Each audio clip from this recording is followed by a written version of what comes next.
Hello students, स्वागत है आप सभी का एजुकेशन बाय जेआरडी क्लासेस में।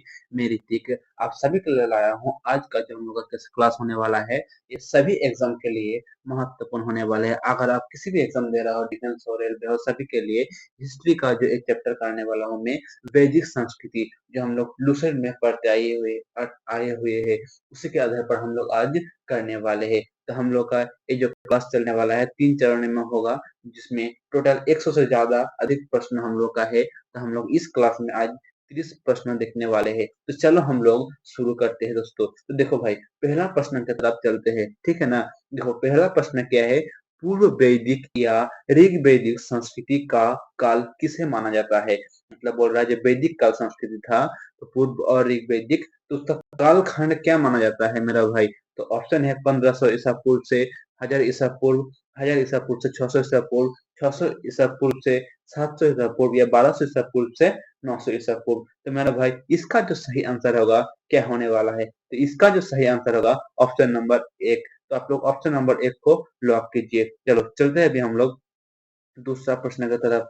जो हम लोग का दूसरा प्रश्न है, देखो मेरा भाई क्या है कि उत्तर वैदिक संस्कृति का काल किसे माना जाता है। तो बताओ मेरा भाई, जो उत्तर वैदिक काल है, इसका किस मतलब कालखंड क्या है। ऑप्शन है 1500 ईसा पूर्व से 1000 ईसा पूर्व, 1000 ईसा पूर्व से 600 ईसा पूर्व, या 600 ईसा पूर्व से 700 ईसा पूर्व, या इनमें से कोई नहीं। तो मेरा दोस्त मेरा भाई, इसका जो सही आंसर होगा ऑप्शन नंबर 2, यानी 1000 ईसा पूर्व से 600 ईसा पूर्व। तो आप लोग ऑप्शन नंबर 2 को लॉक कीजिए। चलो चलते हैं मेरा भाई तीसरा प्रश्न की तरफ। और इससे पहले जो नए बच्चे हैं, चैनल को सब्सक्राइब और शेयर जरूर करना, क्योंकि आपका यहाँ से जीके जीएस का बहुत ही अच्छे से तैयारी किया जाता है। चलो चलते हैं हम लोग तीसरा प्रश्न की तरफ।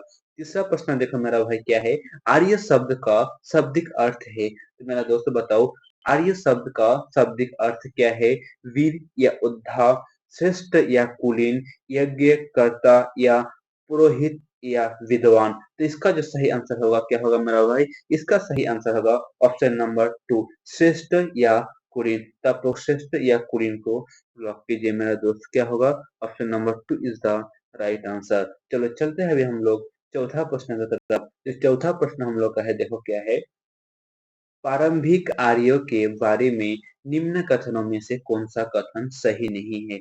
तो देखो भाई, एग्जाम में आप लोग क्या गलती करते हो, ये नहीं वाला को ध्यान नहीं देते हैं, और यहीं से आप लोग का एक नंबर कट जाता है और गलती हो जाता है मेरा दोस्त।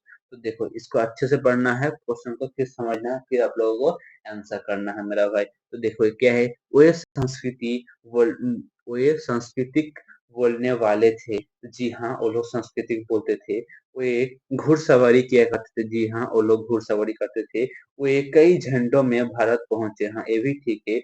मुख्यतः नगरों में निवास करते थे। नहीं, वो लोग मुख्यतः नगर में निवास नहीं करते थे। तो इसका जो सही आंसर होगा ऑप्शन नंबर 4। चलो चलते हैं अभी हम लोग पांचवा प्रश्न की तरफ। जो नेक्स्ट प्रश्न हम लोग का है क्या है, इनमें से किस फसल का ज्ञान वैदिक काल के लोगों को नहीं था। तो मेरा भाई बताओ कि किस फसल का जो ज्ञान है वैदिक काल के लोगों को नहीं था। क्या होगा मेरा दोस्त, जौ, गेहूं, तंबका, या चावल। देखो भाई, जौ का भी ज्ञान था, ठीक है ना।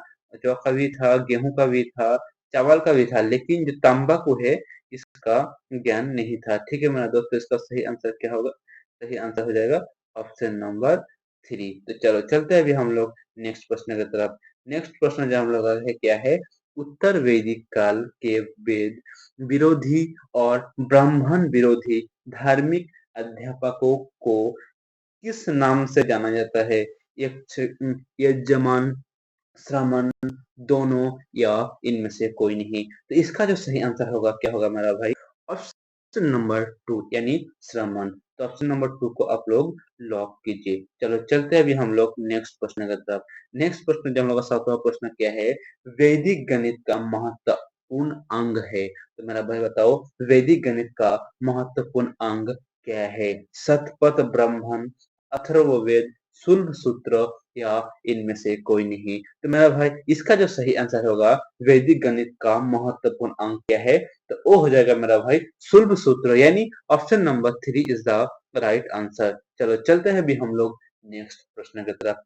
नेक्स्ट प्रश्न जो हम लोग का देखिए क्या है, किस वेद में प्राचीन वैदिक युग की संस्कृति के बारे में सूचना दी गई है। तो मेरा भाई बताओ इसका आंसर क्या होगा?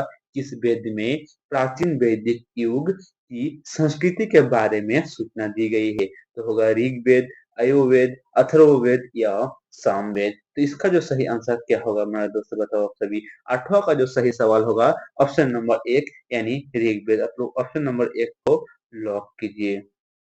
चलो चलते हैं अभी हम लोग नेक्स्ट प्रश्न की तरफ। नेक्स्ट प्रश्न जो हम लोग का है, उत्तर वैदिक काल में लिखे गए ग्रंथों का सही क्रम कौन सा है? तो मेरा भाई यहाँ पर ऑप्शन नहीं है, जो आंसर वही लिखा गया है। देखो उनका जो सही क्रम है क्या है? उनका सही क्रम है वेद, ब्राह्मण और आर्यनक और उपनिषद। ठीक है ना मेरा भाई, क्या है? वेद, ब्राह्मण, आर्यनक और उपनिषद। तो इसका सही आंसर एक ही है। चलो चलते हैं हम लोग नेक्स्ट प्रश्न की तरफ। 10वां प्रश्न क्या है? वेदों की संख्या कितनी है? तो आप सभी को पता होगा कि वेदों की संख्या कितनी है मेरा भाई। तो वेदों की संख्या जो है वो 4 है। अगर एग्जाम में पूछा जाए कि वेद क्या क्या है, तो मेरा भाई ठीक से सुनना और नोट करना। क्या है? ऋग्वेद, सामवेद, अयुर्वेद और अथर्ववेद। अगर आपसे ये भी पूछा जाए कि सबसे पुराना वेद कौन सा है, तो सबसे पुराना वेद भाई हम लोग मानते हैं किसको? ऋग्वेद को। ठीक है ना, ऋग्वेद को हम लोग सबसे पुराना वेद मानते हैं मेरा भाई। तो आप लोग नोट करते चलिएगा। चलो चलते हैं अभी हम लोग नेक्स्ट प्रश्न की तरफ। नेक्स्ट प्रश्न जो हम लोग का है, देखो क्या है? भारत के राज्य चिन्ह में प्रयुक्त होने वाले शब्द सत्यमेव जयते किस उपनिषद से लिए गए हैं? तो मेरा भाई बताओ सत्यमेव जयते किस उपनिषद से लिए गए हैं? ऑप्शन है मुंडक उपनिषद, इस उपनिषद, कठ उपनिषद या इनमें से कोई नहीं। तो इसका जो सही आंसर क्या होगा मेरा भाई? इसका सही आंसर होगा मुंडक उपनिषद, यानी option number 1 is the right answer. आप लोग ऑप्शन नंबर 1 को लॉक कीजिए। चलो चलते हैं अभी हम लोग नेक्स्ट प्रश्न की तरफ। नेक्स्ट प्रश्न जो हम लोग का है, ऋग्वैदिक आर्य का मुख्य व्यवसाय क्या था? मेरा भाई बताओ, जो ऋग्वैदिक आर्य का मुख्य व्यवसाय क्या था? कृषि था, पशुपालन था, शिक्षा था या व्यवसाय था? मेरा भाई इसका सही आंसर क्या होगा? जो 13वां का सही आंसर हो जाएगा मेरा दोस्त, option number 2 is the right answer. आप लोग ऑप्शन नंबर 2 को लॉक कीजिए। पशुपालन इज द राइट आंसर। चलो चलते हैं अभी हम लोग नेक्स्ट प्रश्न की तरफ। नेक्स्ट प्रश्न जो है हम लोग का क्या है, देखो अच्छे से पढ़ो, उसके बाद भाई क्वेश्चन का आंसर करने की कष्ट करो। और जो भी कुछ भी क्वेश्चन में डाउट हो रहा है, आप लोग इसी कमेंट में मुझे बताओ। अब मैं अगले क्लास में आप सभी का जो डाउट था क्वेश्चन में, उसको सॉल्व करने की कोशिश करूंगा। ठीक है ना मेरा भाई? तो बताओ इसका सही आंसर क्या है कि भारतीय संगीत का अधीन ग्रंथ क्या है? तो मेरा भाई बताओ, जो भारतीय संगीत का आदि ग्रंथ है वो क्या है? यहाँ पर अधिक लिखा हुआ है तो ठीक कर लेना। यहाँ पर क्या होता है मेरा दोस्त? यहाँ पर होगा आदि ग्रंथ क्या कहा जाता है। तो क्या होगा? ऋग्वेद, उपनिषद, अयुर्वेद, सामवेद। तो इसका जो सही आंसर होगा क्या होगा मेरा भाई? सामवेद, यानी option number 4 is the right answer. चलो चलते हैं अभी हम लोग नेक्स्ट प्रश्न की तरफ। प्रथम विधि निर्माता कौन है? तो ये बहुत ही बढ़िया प्रश्न है मेरा भाई। प्रथम विधि निर्माता कौन है? ये सब आरआरबी में आया हुआ प्रश्न है। ठीक है ना, जो अब भी कर रहा हूँ मैं लोग आरआरबी में आया हुआ प्रश्न है। आरआरबी, एसएसबी ये सब में आता है। एसएससी में भी बहुत आता है, जीडी में भी बहुत आता है। तो आप लोगों को ध्यान से पढ़ना है। ठीक है ना मेरा भाई? तो बताओ प्रथम विधि निर्माता कौन है? मनु, चाणक्य, चंद्रगुप्त या सेलुकस? तो इसका जो सही आंसर क्या होगा? मनु, यानी option number 1 is the right answer. तो ऑप्शन नंबर 1 को आप लोग लॉक कीजिए। चलो चलते हैं अभी हम लोग नेक्स्ट प्रश्न की तरफ। नेक्स्ट प्रश्न जो हम लोग का है, कृष्ण भक्ति का प्रथम और प्रधान ग्रंथ है। तो मेरा भाई बताओ, जो कृष्ण भक्ति है उसका प्रथम और प्रधान ग्रंथ कौन सा है? महाभारत, श्रीमन भगवत गीता या गीत गोविंद, इनमें से कोई नहीं। तो बताओ मेरा दोस्त इसका सही आंसर क्या होगा? तो इसका जो सही आंसर होगा क्या होगा? श्रीमन भगवत गीता, यानी option number 2 is the right answer. ठीक है ना, ऑप्शन नंबर 2 को आप लोग लॉक कीजिए। चलो चलते हैं अभी नेक्स्ट प्रश्न की तरफ। नेक्स्ट प्रश्न जो हम लोग क्या है, देखो ऋग्वेद में संपत्ति का प्रमुख रूप क्या है? तो मेरा भाई बताओ, ऋग्वेद में जो संपत्ति का प्रमुख रूप है वो क्या है? गोधन है, भूमि है, दोनों है या इनमें से कोई नहीं? तो मेरा भाई इसका सही आंसर क्या होगा? ऋग्वेद में संपत्ति का प्रमुख रूप क्या है? तो इसका जो राइट आंसर होगा मेरा दोस्त पौधन, यानी ऑप्शन नंबर एक इज द राइट आंसर। आपको ऑप्शन नंबर एक को राइट कर सकते हैं। ऑप्शन नंबर एक को आप लोग लॉक कीजिए मेरा भाई। चलो चलते हैं अभी हम लोग नेक्स्ट प्रश्न की तरफ। नेक्स्ट प्रश्न हम लोग क्या है देखो कि ऋग्वेदिक के किस मंडल में शूद्र का उल्लेख पहली बार मिलता है? हमारे बताओ मेरे दोस्त क्या होगा? 18वां का जो सही आंसर क्या होगा? ऋग्वेदिक काल में शूद्र का उल्लेख किस मंडल में मिलता है? 7वें मंडल में, 10वें, 9वें या 11वें? तो इसका जो सही आंसर होगा क्या होगा मेरा भाई? 10वें इज द राइट आंसर। चलो चलते हैं अभी हम लोग नेक्स्ट प्रश्न की तरफ। नेक्स्ट प्रश्न जो हम लोग का है, पुराणों की संख्या कितनी है मेरा भाई? बहुत ही बढ़िया प्रश्न है मेरा दोस्त। पुराणों की संख्या कितनी है? 120, 18, 19 या 11? तो इसका जो सही आंसर होगा क्या होगा मेरा दोस्त? 18, यानी option number 2 is the right answer. Option number 2 को आप लोग लॉक कर सकते हैं। चलो चलते हैं अभी हम लोग नेक्स्ट प्रश्न की तरफ। नेक्स्ट प्रश्न जो हम लोग का है, वैदिक धर्म का मुख्य लक्षण इनमें से किसकी उपासना था? प्राकृतिक, पशुपति, देवी, माता, इनमें से कोई नहीं। तो इसका जो सही आंसर क्या होगा मेरा भाई? वैदिक धर्म का मुख्य लक्षण इनमें से कौन उपासना था? तो इसका जो सही आंसर हो जाएगा प्राकृतिक, यानी ऑप्शन नंबर एक इज द राइट आंसर। तो ऑप्शन नंबर एक को आप लोग लॉक कीजिए। चलो चलते हैं अभी हम लोग नेक्स्ट प्रश्न की तरफ। नेक्स्ट प्रश्न जो है देखो, किस देवता के लिए ऋग्वेद में पुरंदर शब्द का प्रयोग किया गया है? तो मेरा भाई बताओ इसका सही आंसर क्या होगा? ये आरआरबी 2005 में पूछा गया प्रश्न है, ठीक है ना बच्चों? सॉरी बच्चों, 2004 में पूछा गया प्रश्न है, 2004 में पूछा गया सवाल है। तो बताओ इसका सही आंसर क्या होगा? किस देवता के लिए ऋग्वेद में पुरंदर शब्द का प्रयोग किया गया है? इंद्र, अग्नि, वरुण या सोम? तो इसका जो सही आंसर क्या होगा मेरा दोस्त? इंद्र, यानी ऑप्शन नंबर एक इज द राइट आंसर। चलो चलते हैं अभी हम लोग नेक्स्ट प्रश्न की तरफ।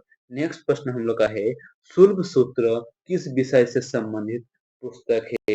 बताओ मेरा भाई, जो शुल्ब सूत्र है यह किस विषय से संबंधित पुस्तक है?